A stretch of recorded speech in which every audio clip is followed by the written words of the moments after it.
केंद्र सरकार ने 20 साल से चले आ रहे मनरेगा कानून यानी Mahatma Gandhi National Rural Employment Guarantee Act की जगह एक नया बिल पेश किया है। इस अधिनियम के नाम दिया गया है कि विकास भारत गारंटी फॉर रोजगार एंड आजीविका मिशन ग्राम यानी वीवीजी रामजी। कांग्रेस के नेतृत्व वाली यूपीए सरकार साल 2005 में मनरेगा कानून लेकर आई थी, जिसके तहत ग्रामीण इलाकों के परिवारों को साल में 100 दिन रोजगार की गारंटी थी। एक अधिनियम में इस साल में 125 दिन करने का प्रस्ताव है। विपक्ष का आरोप है कि इस स्कीम में केंद्र सरकार को राज्यों की तुलना में ज्यादा अधिकार हैं, जबकि राज्य सरकार को पहले की तुलना में ज्यादा पैसा खर्च करने का। साथ ही विपक्ष का आरोप है कि मनरेगा जैसे कानून जिसमें महात्मा गांधी का नाम भी शामिल है, उसे हटाकर सरकार महात्मा गांधी का अपमान कर रही है। लेकिन सरकार का दावा है कि ये मनरेगा से बेहतर स्कीम है और ग्रामीण इलाके में रहने वाले लोगों का रोजगार के बेहतर अवसर मुहैया कराएंगे। अगर ये बिल पास होकर कानून बन जाता है तो 20 साल पुराने मनरेगा की जगह ले लेगा।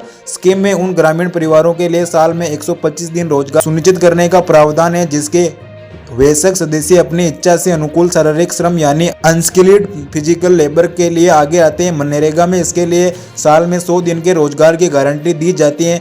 सरकार का दावा है कि इसके तहत ग्रामीण इलाकों में जल सुरक्षा की गारंटी दी जाएगी और लोगों को इससे जुड़े कामों के तहत रोजगार भी दिया जाएगा, जिससे इन इलाकों में पानी और सिंचाई के लिए बेहतर साधन मुहैया कराया जा सके। साथ ही गांव में लोगों के आजीविका से जुड़े बुनियाद ढांचे के कामों को ज़्यादा अहम दी जाएगी, जैसे सड़क, पानी से संबंधित ट्रांसपोर्टेशन। सरकार के मुताबिक इससे ग्रामीण इलाकों में बेहतर कनेक्टिविटी मिलेगी, गांवों के लिए लोगों के लिए बेहतर बाजार मिलेगा। सरकार का दावा है कि नए बिल से मजदूरों के साथ साथ किसानों को भी ज़्यादा फायदा होगा। सरकार ने यह भी दावा किया है कि नए बिल से ज़्यादा पारदर्शिता आएगी और जवाबदेही बढ़ेगी।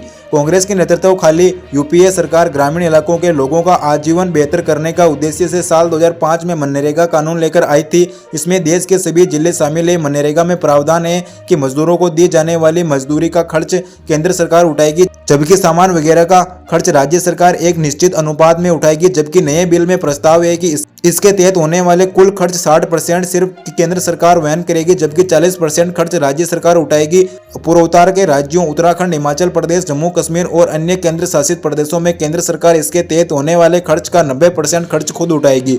इस स्कीम के तहत अप्लाई करने के 15 दिन के भीतर अगर किसी को कोई काम नहीं मिलता है तो उसे दैनिक बेरोजगारी भत्ता दिया जाएगा, जिसका खर्च राज्य सरकार उठाएगी। ये प्रावधान मनरेगा भी है। मंगलवार 16 दिसंबर को ये बिल कृषि मंत्री शिवराज सिंह चौहान ने लोकसभा में पेश किया है। शिवराज सिंह ने विपक्ष के इस आरोप को नकार दिया कि मनरेगा कानून खत्म करने के से महात्मा गांधी का अपमान होगा। उन्होंने कहा कि बिल से ग्रामीण इलाकों को लोगों का जीवन बेहतर होगा, इनकी आर्थिक स्थिति बेहतर होगी। महात्मा गांधी भी गांवों की बेहतरी नहीं चाहते हैं, तो नए बिल से भला उनका कैसा अपमान होगा। शिवराज सिंह ने यह भी दावा किया है कि यूपीए जो खुद मनरेगा कानून लेकर आई, उससे ज़्यादा पैसा तो हमें इसे पर खर्च कर चुके हैं। हमारा संकल्प है कि गांवों का विकास हमें वही कर रहे हैं जो महात्मा गांधी चाहते थे। दीनदयाल उपाध्याय जी की अवधारणा थी।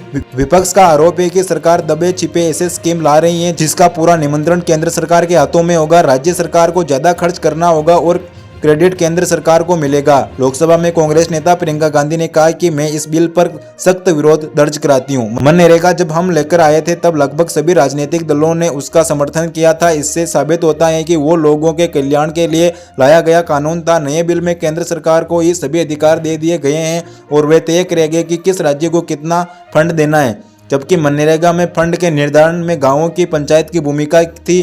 प्रियंका गांधी ने यह भी कहा कि पहले की सरकारों को की हर योजना का नाम बदलने की सनक समझ से पेश हैं। उन्होंने इस बिल को स्थायी समिति के पास भेजने की मांग करते हुए कहा कि बिना खर्च और सदन के लिए इस विधेयक को पास नहीं किया जाना चाहिए, इसको वापस लेना चाहिए और सरकार को नया विधेयक लाना चाहिए। इस गहन जांच पड़ताल और व्यापक चर्चा के लिए कम से कम स्थायी समिति के पास तो भेजना जाना चाहिए। इस पे आपकी क्या राय है कमेंट बॉक्स में अवश्य बताइए और चैनल को सब्सक्राइब करना ना भूलें।